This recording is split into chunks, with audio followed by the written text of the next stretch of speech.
Good evening, everyone, and welcome to the Brian Crombie Radio Hour on Saga 960. You know, you get those times where you get a message or an email out of the blue, and it just brings back a whole bunch of memories. And that happened to me just this past weekend. I got a message from Terry Crawford about a new website that they've put up for the Terry Crawford Band. And it's a band that I listened to a lot when I was a teenager. I was dating a beautiful young lady at the time whose brother was the keyboardist in the band. And so we would travel all over. It seemed like it was Southern Ontario. It was probably just the Greater Toronto area, but we would travel to Oshawa, to Whitby, and other places to hear the Terry Crawford Band perform. And so I followed them since then and ended up meeting Rick Johnson, who was the guitarist in Politics a couple of times. And so I've interacted with these people and just loved their music. And then I got this message about a new website and a whole list of a whole bunch of songs on Spotify. So I thought I'd have to check in and find out how they're doing. So Terry Crawford, Rick Johnson of the Terry Crawford Band, welcome to the Brian Crombie Radio Hour, and thanks so much for sharing your music with us. Oh, it's a pleasure. Nice to talk to you again, Brian. Very nice to see you guys. So tell me, a new website. Are you guys coming out with a new album or something? Are you going on the road? Like I went to see Sting a little while ago, and everyone is in their 60s and 70s still performing. So you guys are going to get up there, and you're probably not even there yet. Oh, we're there. Nice. Actually, Brian, the new album out last Monday. Monday. You must not have read the whole email. But what we did is I'll go back to 2018. Our daughter lives in Europe, and somebody sent her a radio web cast from someone. And this guy was going on, it was from Manchester, England. And this guy was going on and on about this great song that he'd been playing at the nightclub in Manchester. And he said, this song, we played it 8 times the other night. And it was a song from our Good Girl Gone Bad album called Gunfighter. So somebody had said it to her and said, is this your mom? And anyway, we started getting inundated with emails from Europe about this song, and people wanted to use it. We had from clubs in Ibiza, in Denmark, in Munich, in Scotland, all inquiring about this song, and they wanted to put it on compilation albums. So we started a search to find out who owned it. Turned out Sony bought everything from RCA. We were on RCA in the 80s, and Sony bought everything, and so they owned it forever. So we turned all the emails over to them and said, people are interested. And about a year later, Sony re-released that album. So we inquired at that time, what about the other albums? And they said, we're not going to do anything with them, but for an extraordinary amount of money, we could buy it all back. So we said no. And then during COVID, we were talking with the former members of the band, including Dale Saunders, who has been with us since 1977. And we said, why don't we re-record some of the old songs and regain ownership of them? So over a period of about 2.5 years, whenever the lockdowns rose, we would get together and work on material. So we've got 12 songs from albums 1, 3, 4, and 5 that we re-recorded. And of our favorites, we all went through it and picked the songs. There's, of course, Terry and I, and Jim Elder, our bass player, who's been with us since 1981, Dale Saunders, and then new drummer. Unfortunately, we lost drummer John Hanna in a car accident in 1989. And so a fellow named Peter Griffin, who's from Burlington, has been with us now for 4 years. And we're having a blast. Fantastic. And are you going on the road? Well, it's as it says on the website, we're thinking about it in the spring, and see what we can scrounge up. I got to come see you. And we have played a few dates. Fantastic. So tell me, how did the Terry Crawford Band get started? Well, I'm very vague with address, or not addresses, but years and stuff. Memory not so great, never has been, but I kind of live in the moment. But we started out in school in Charleswood in Winnipeg, and we were in grade 10. I think so. It was 1971. Yeah. And actually, we were both playground leaders. This is going to sound really sucky, but we were playground leaders. And I had been asked, because they knew I was in music, and I had been asked to do I'll play guitar for some folk, some smoke, fire songs, right? Yeah, Campfire songs. That's it. for the kids on the playground. And I asked if anybody would like to assist, and Carrie said, I'll help. And we got together and rehearsed a few songs, and I heard this voice come. I'd never heard that sound before. And I asked her if she'd like to join the band. So we were 16 at the time. This was 71. It was 52 years ago. And anyway, she came into the first band practice and just nailed it. And we've been together ever since. And the band was originally from Winnipeg. We moved to Toronto in 77. I thought it was 79. Around there. Mm. And the guys from Winnipeg stayed in Winnipeg, and they didn't want to move. So one by one, people would just, the distance was too much for them. Right. Winnipeg folks. So they would just go home, and then we'd still have dates, and we'd replace them with people wherever we happen to be. So which is where we got Dale in 77. And he's still with us. It was 77 then. Yeah. Not gonna argue with you. And what's your most famous song from your era? There was a few. One Time for Old Times, which is the title of the new album. One Time for Old Times. Yeah, it was a song written by Gary O'Connor. We had it out in 83, and then a year later, the 38 Special took it to the top 30 in the States, same song. But there was Dreamer too. Dreamer was our very first song that was released, and it was actually pick of the week in Billboard. Yeah, in the States, and then which is a big trade magazine. Yep. Right. Yeah.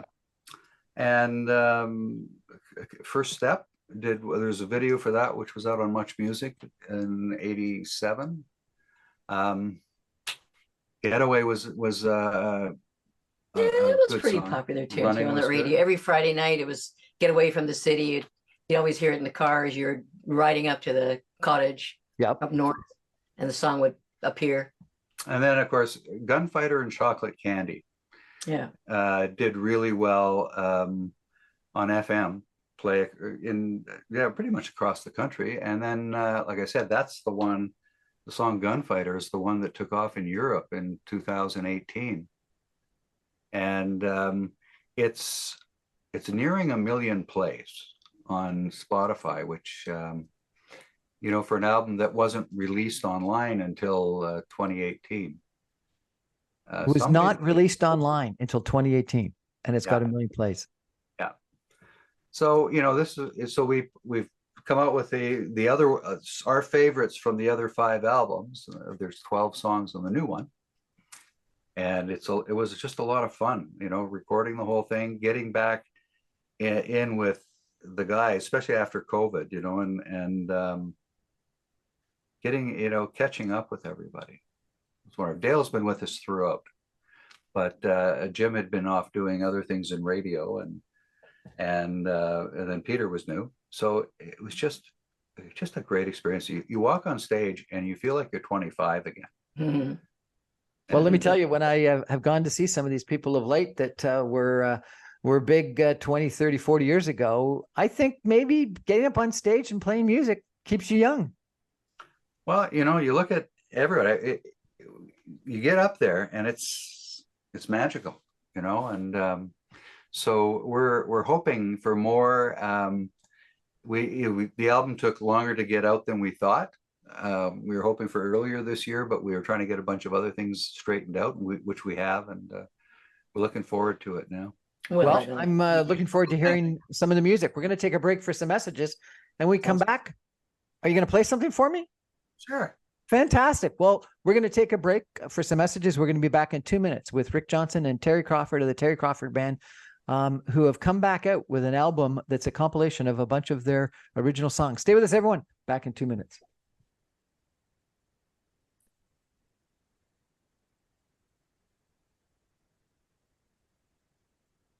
Welcome back, everyone, to the Brian Crombie Radio Hour on Saga 960. My guest tonight is Rick Johnson and Terry Crawford of the Terry Crawford Band, a band that I enjoyed going to listen to when I was a teenager and a young adult, which is just a few years ago. And they've just launched a new album that's a compilation of a bunch of the best songs from their albums in the past. And I'm looking forward to hearing some of their music again.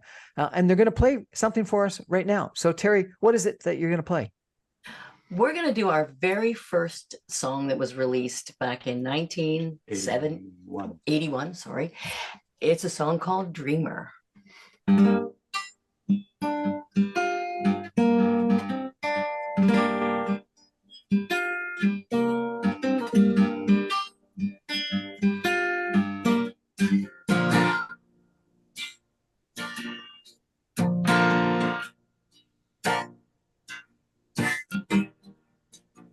10 years on the road, my resistance was beginning to wear. I felt the need to go and plant a seed, find me a place of my own. I saw your face in the footlights, seen you once or twice before. You took me home, I got no need to roam. You given me a reason to live. Baby, you think I'm a dreamer. Baby, you think I'm a fool. But baby, I know you're the one for me. I love you till the day I die.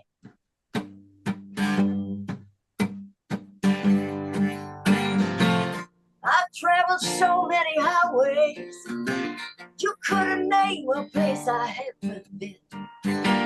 See the sunrise in foreign skies, never seen one on my own.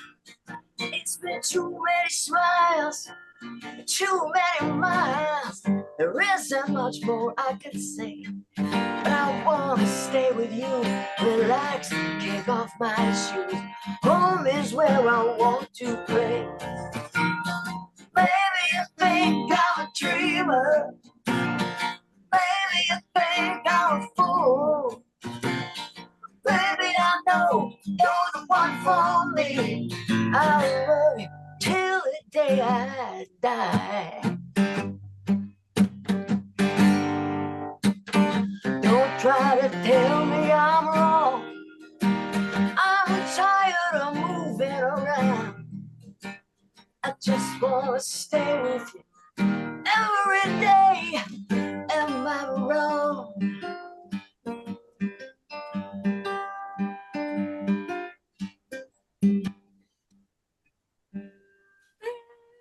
Slightly shortened version. That was excellent. Thank you so much. I really appreciate it. Oh, Tell me, what was it like performing around Southern Ontario and Canada in the 1980s? Well, we did about 280 days a year on the road for 17 years. So we were coast to coast. And we did some sort of border, US border stuff like Fargo and Grand Forks. And we went to Florida for the month of January. And it was just a good place to get away. And we managed to get a gig while we were there. So, I mean, it was sort of, the band was our family. I mean, they were our family. There was the 5 of us and we had 3 crew guys. And, you know, most of the time, I really think we spent traveling, like in a van, in the vehicle. You know, that was most of the time. I had 17 and it was hours at a time at sometimes. And you were working your way up. You know, we originally from Winnipeg when we started, we played there from 71 until 76. We got married in 75, and then we were playing down here, and the club scene down here at the time was huge. So you could come down and work all the time. and you worked your way up. And then we got signed by RCA in 1979. And that opened things up. We actually got signed opening for the Romantics at a club in Montreal. That's What I Like About You, I think. Was that the pretzel? I can't I'm remember. not sure, but it Yeah. was one of them. Mhm. And then we've played with, pretty much everybody, every Canadian band that was out there, either at The only festivals thing that or was a things. drag about that, with the touring and stuff like that, working so hard, we never really got a chance to get to know other musicians. You never got a chance to meet other musicians. How come? Well, because we were working all the time, so we'd cross each other in the parking lot. As one was pulling in and one. Well, yeah. For example, we were playing in, I think it was 77. We were playing 77 or 78 at a club just across the river from Hawkesbury in the Ottawa Valley. And the other band was pulling out as we were pulling in. So we talked to them briefly in the parking lot, and we kind of laughed because they were in a station wagon and we had a cube van, right? We made it.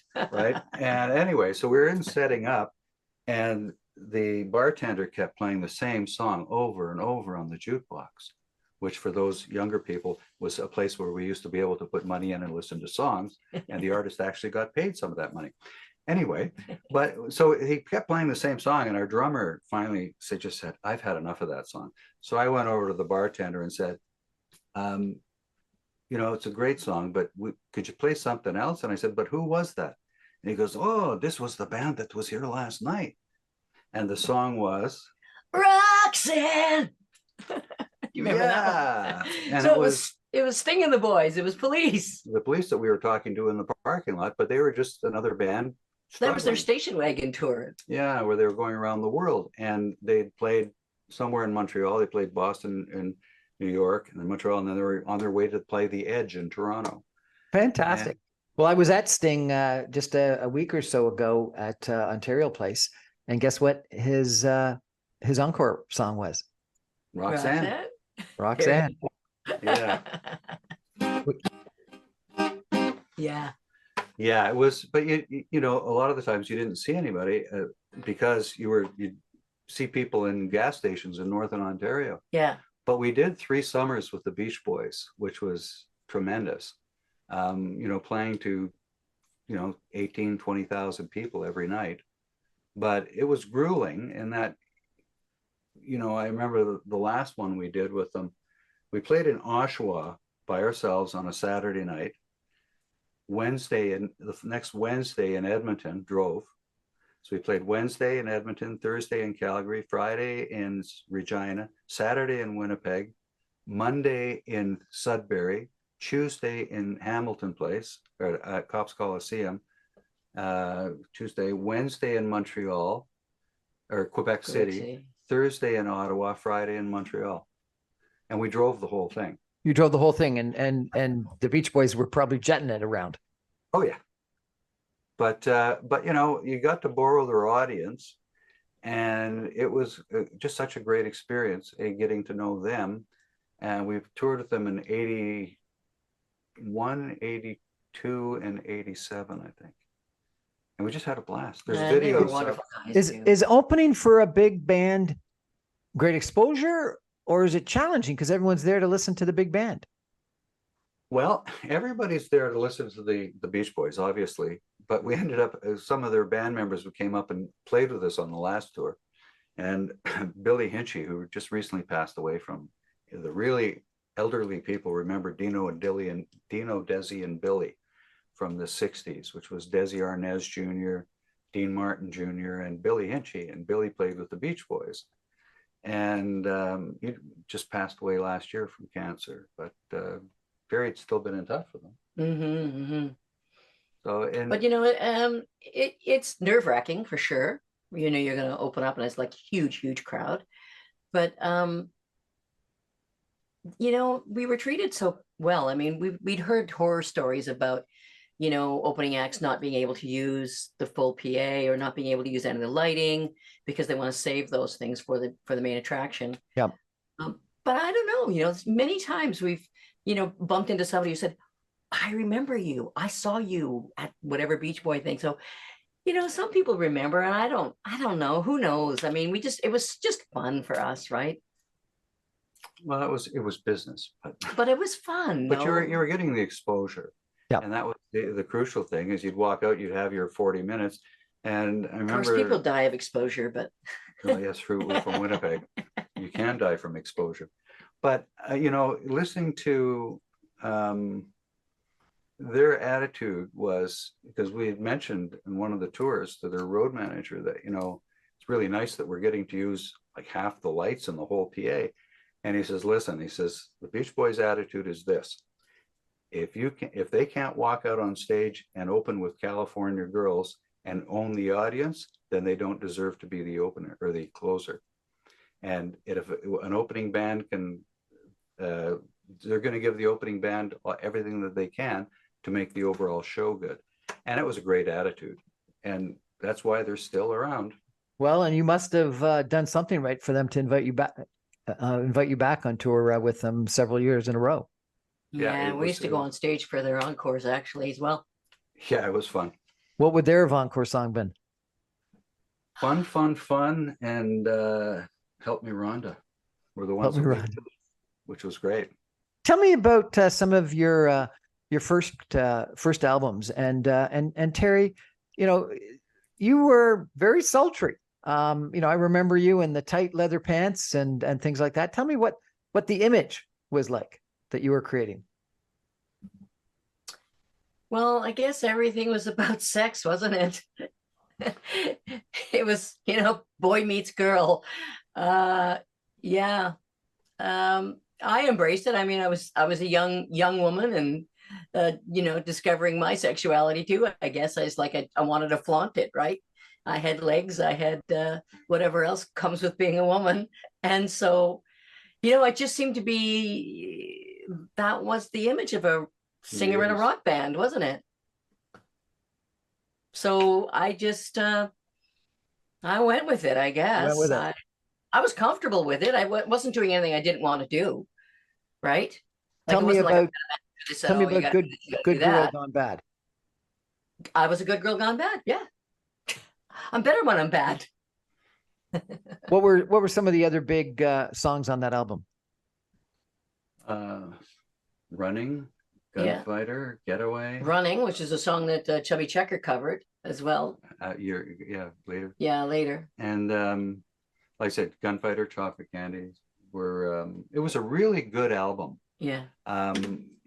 We ran into Michael Williams a number of years ago, and Michael was with Much Music, and he said that he was at Show'em FM at the time, and he said that album is one of his all-time favorites. He said it was just different from everything else that was out at the time, and we worked with a fellow named Carl Marsh, who co-produced the album, and Carl has gone on to he's worked with everybody from Shania Twain. He's one of the top session people in Muscle Shoals. We started out in Muscle Shoals. The first song he ever played on, he said, was he was 15 and he played piano on The Letter by the Box Tops. And, he's gone on his website, he's conducting an orchestra doing a film score, like the opening picture on his website at Abbey Road. And so we reconnected with him actually after 30 years because we covered a song that he wrote for us on this album, and just wanted to let him know that it does. And we got a wonderful email back from him about, the experience of starting out when he was starting out producing. We were one of the first acts that he worked with, and he's gone on to work with Joe Cocker. He's done session work for just on and on. It's pages and pages and pages of people. But that album, it came up well. Apparently, I saw recently, if you can find a copy of the EP of Chocolate Candy and Gunfighter in England, it will cost you £250. Really? Which is about $400. Yeah. Look at that. My God. Yep. There's Little Nipper. We've got Little Nipper back here. Did you see him behind us there, Brian? What is that? The little nipper. We've got The dog. from the RCA dog. They provide it to you? Yeah, they gave it to you in Calgary. In Calgary, I was actually a sunshine girl. Holding the dog. So I was holding the dog. They said lucky little nipper because that was the puppy's name, right? Nipper. What an incredible experience you guys have had. It's, you know what? I wouldn't change it. It sometimes it was heartbreaking, but just getting to know people, getting to see the country, was just a fabulous experience. And you know, we have friends that we've met all over the country that still are in touch with us, and we still communicate. Some friends down in the Maritimes over the weekend. We're going back and forth during the stormy weather. But you know, it's great to be able to say, well, I've been there. I've been in, you know, when they talked about the fires in Fort McMurray, we played in Fort McMurray. We experienced that. We played all through BC, and to be able to know your country that well is phenomenal. And the people, ooh, there's an oldie.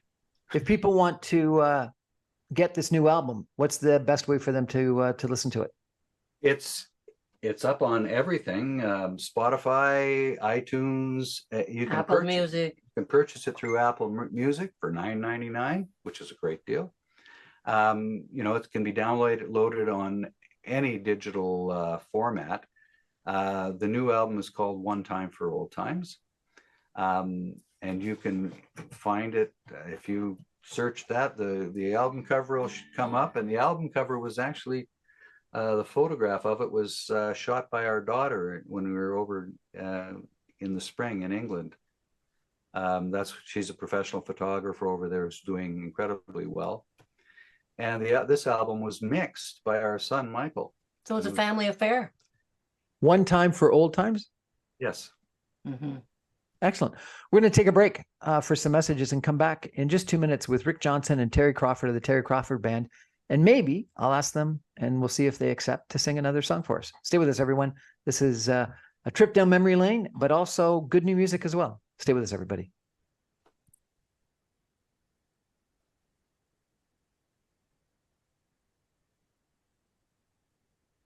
Welcome back again to the Brian Crombie Radio Hour on Saga 960. My guest tonight is Terry Crawford and Rick Johnson of the Terry Crawford Band. And we've been chatting about you know, their success over the years, and that they've now come out with a new album, which is a compilation of some of their old music. But I think what you were saying, that you're going to play for me some new music. Is that correct? We can do a song from the album, another one from the album. The one we did earlier is on the album. And this is a new one. Newer. Yeah, that's right. This is a song called Lifelines. And how this song came about was when my mom was alive. We used to spend a lot of time together, of course. And our daughter, who was at the time, how old would she have been?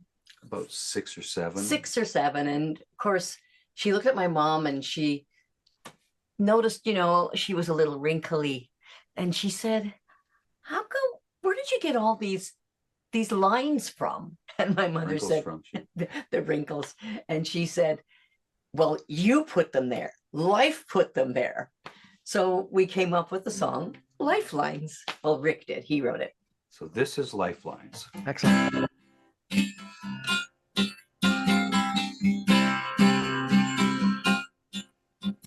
Every time I look in the mirror, I see the lines upon my face. Every line can tell a story about a person, time, or place. Every teenage indiscretion, every heartache I've endured, every white lie I've delivered, every time that I've been cured. These are my lifelines, my good and bad times, the story of my crimes. These are my lifelines, my stop and go signs, my personal design. There is no line that I would change. There is no line I'd rearrange. And the best lines are the lines I made with you.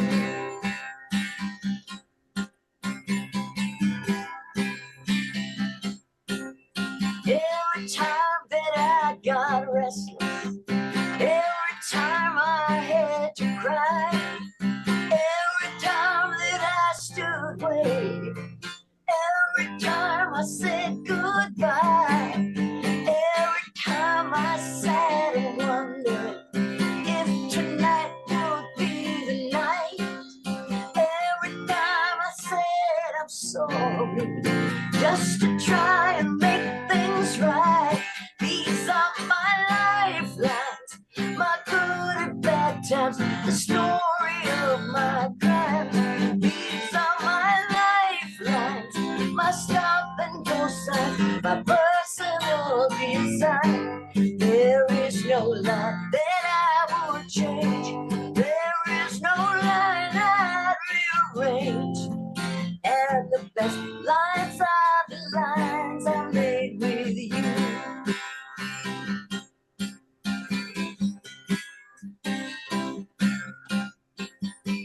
This line's for the heroes who always answer the call. This line's for the sadness as I watch the towers fall. Each line stands for wisdom from each lesson I have learned.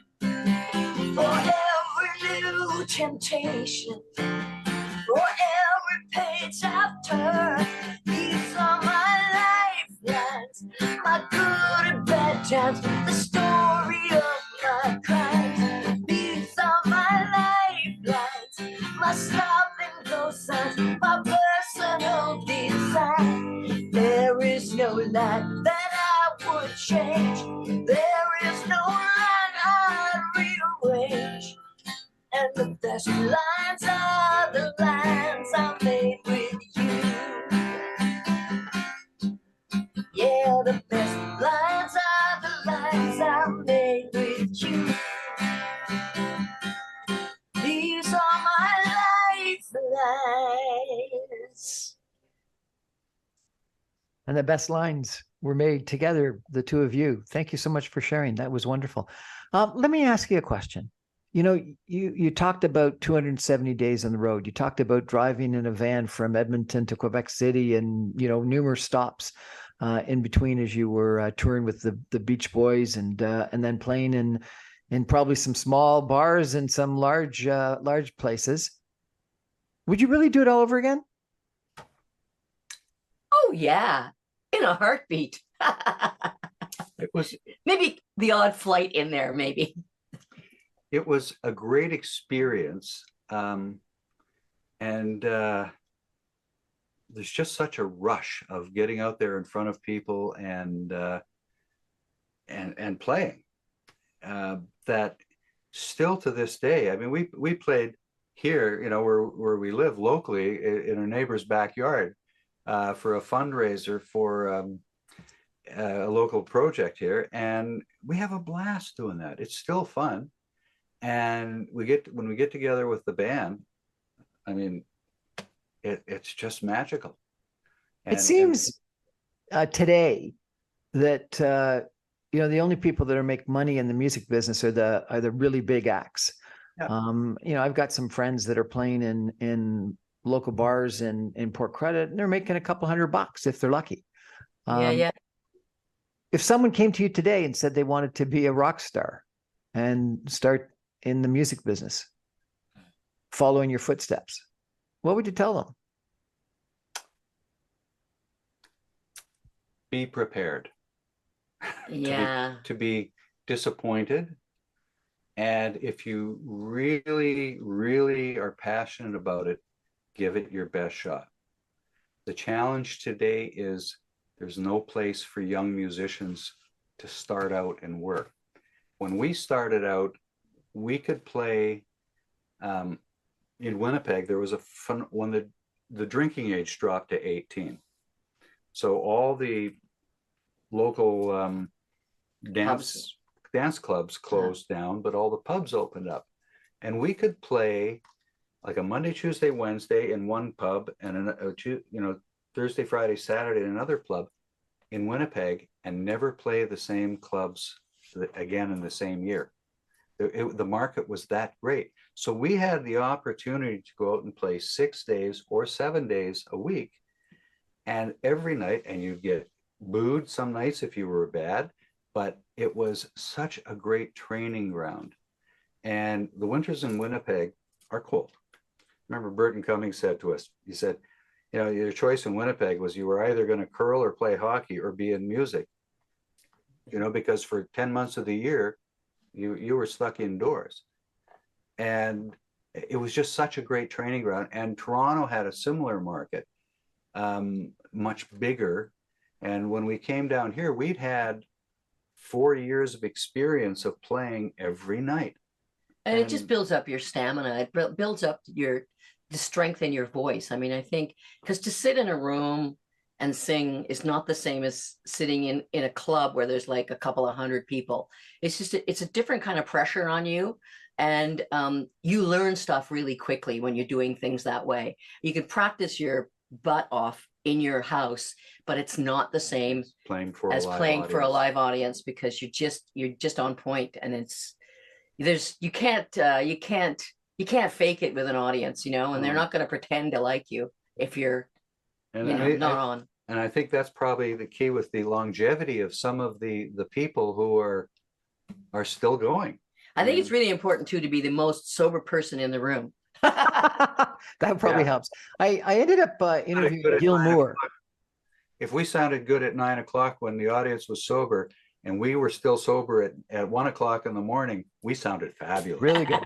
I ended up interviewing Gil Moore, formerly of Triumph, and he was telling me, similar to you, that the biggest problem that he saw for bands, and we were talking specifically about Mississauga, I guess, or West Toronto, was that you could either play in a small bar for 50 people or in a big facility for 15,000 people, and there wasn't that thing in the middle. And he talked about places that used to exist, like the Masonic Hall or something like that, and some other places that were, in that sort of 500 to 2,500 kind of range. And he says that's what we really needed, is those performance places that allowed you to move from the bar before you got into the arenas or the stadiums. What do you think? Is that true? Is there a challenge of a need for that kind of a facility? Yeah, I think so, because like universities was a good one too. That was a very good colleges and universities were great, because they usually were like bigger rooms, sort of that transition room from a small bar to that, and then to a bigger venue. But because you know what, you don't play the same. Like in a larger venue to more people, your moves are bigger. You play to the back of the room, and it's like everything's bigger, right? And more pressure on you too, right? And now you've got. It's interesting to see. Our drummer was saying that most of his musician friends are now playing in tribute bands. And we see there's a theater in Oshawa that we go to on occasion, and there's 2 or 3 nights a week now there's live music coming in, and it's all tribute acts, except for Honeymoon Suite was just there, which was great. Yeah. Or they're coming up, I think. Yeah. But Chilliwack sold out recently, as Honeymoon Suite will be sold out. And there's great players coming in, but they're all doing tributes. Because it's kind of guaranteed work. It's well-paid work. Yeah. Yep. I mean, you can't make a living really. And that's what I would say to young people, is that you hate to say have a backup plan, or have a spouse or your significant other who has a real job, because just to pay the bills. For years that it was just the two of us, that if the band broke up, well, then we were out of work. Yeah. So we have always been very flexible. We did children's music when our kids were born in schools. We played over 1,000 schools. So we could work while they were in school, right? And so we modified. It was all original music. We sold a lot of CDs. We had fun, and the audience was this tall, The attention span was about as the same as the bar crowd. And Rick, you got into politics for a while.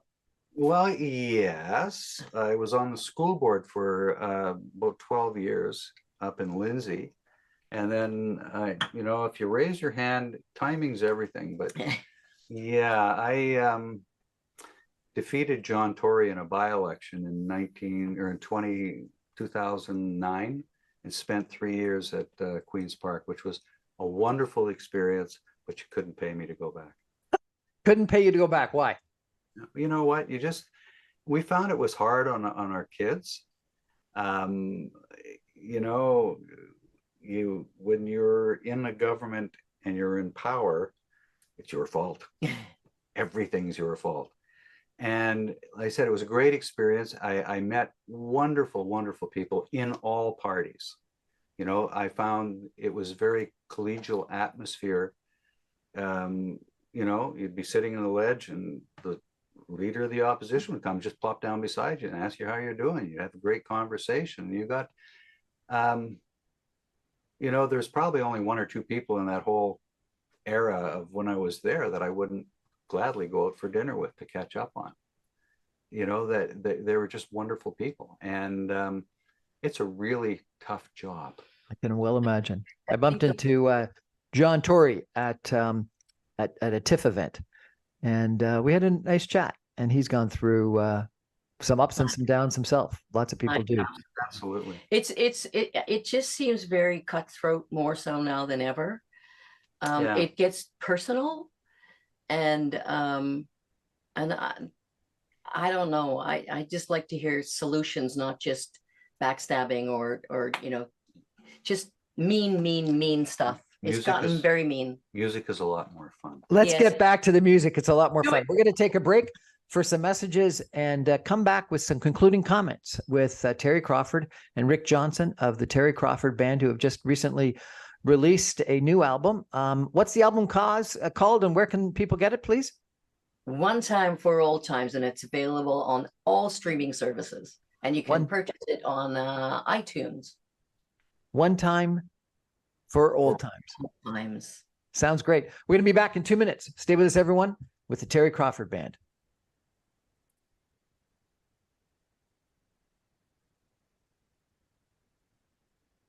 Welcome back, everyone, to the Brian Crombie Radio Hour on Saga 960. We're chatting tonight with Terry Crawford and Rick Johnson of the Terry Crawford Band, a band that I followed around a couple of decades ago and really enjoyed listening to their music. And Terry, I probably stared at you a little too much. I apologize for that. You were quite the act up on stage, and I enjoyed listening to you guys and following you around. You were talking about playing for kids, and then you were talking about tribute bands, and you were talking about touring and getting up on stage with the Beach Boys and their closing act. I was in a seniors' home just last week, and there was someone playing piano in the front foyer, and even in the memory care area, people with dementia, they were singing along or tapping their feet or something like that. Terry, what is it about music? There's something special about music that's more powerful than I think almost anything else we do. It's more powerful, I think, than theater or art, fine art. There's something about singing and instruments and tunes. What do you think? Is there something special? Am I right? Yeah, sure. We've actually played for seniors a couple of times when my mom was in a seniors home. And, music takes you to a place in time, like it takes you back to when that song and all your memories come, they come forward and you're that person again, and everything is right. I think it's music I associate for the most part happiness, and if there's a sadness associated with it, it's emotions you're feeling. And I just think it takes you back to that place in time. Yeah. When we played casinos for a number of years, and you look at the average age of people in casinos around 60. So you say, what were they listening to when they were teenagers? And then, we would build a set list around that, and you'd see people just stop, whatever they're doing, and look up because you triggered something. Either it was the Beatles or, going back to the 50s, the 70s. And that's, it's your teenage years. That's when you were discovering life. And then those songs had such a huge impact on you. And It's funny, we had this conversation because like where we live, it's a gated community and it's an adult lifestyle community. And so when we go to events there, of course, everything is like around 50s, 60s, 70s. And so Rick said, well, I can just imagine in 20 years time, they'll be playing all rap music. And yeah, well, it's because you take people back, yeah, and it's such a wonderful thing, and it just triggers happy memories. And we're reading a book called "This Is Your Brain on Music," and it was written by Daniel Levitin, who had several books out, but he also was produced some stuff for Steely Dan, and it's just he goes into this whole thing about how music just improves people and makes you feel good and releases endorphins, and you see it when you're up on stage and your audience, just how they react and the smiles on their faces, and it's wonderful. yeah. I interviewed Tom Barlow. I'm not sure if you know that name. He's a performer, West Toronto area. And he was saying that every summer has either a song or an anthem, and every protest movement has an anthem. And so that those important times in our life get defined by a song that becomes almost an anthem of that time, or that protest movement, or that period. Yeah, it's a sound, it's a sense. It's the same thing with, odors, like, you know what I mean? Like you'll associate like the apple pie with something, or you know what I mean? It's one of the senses, right? It's triggered. Yeah, it triggers memories. Well, Terry, when you sent me the compilation of your Spotify list and your announcement of your new album, you brought back memories for me. And so thank you very much for sending me that message. And thank you very much for joining us tonight. I really appreciate it. Good luck with the album. And I hope to see you guys perform sometime. Please make sure that those dates, whether it's now or next spring, when you said you might go back on the road, get posted so I can come see you, because I'd love to see you guys perform again. We will do that. And it's a pleasure, Brian, to see you again. And I'll see if I can dust off my old spandex for you. That's our show for tonight, everybody. Thanks for joining us. I remind you, I'm on every Monday through Friday at 6 o'clock on 960 AM. You can stream me online, even from Oshawa or wherever you guys are, at www.saga960am.ca. All my podcasts and videocasts are available on my website, briancrombie.com. And Terry, what's the name of the album and where can people get it? One Time for Old Times, the Terry Crawford Band, and it's available on iTunes and all streaming services. Good night, everybody. Thanks for joining us. Rick, Terry, thanks so much.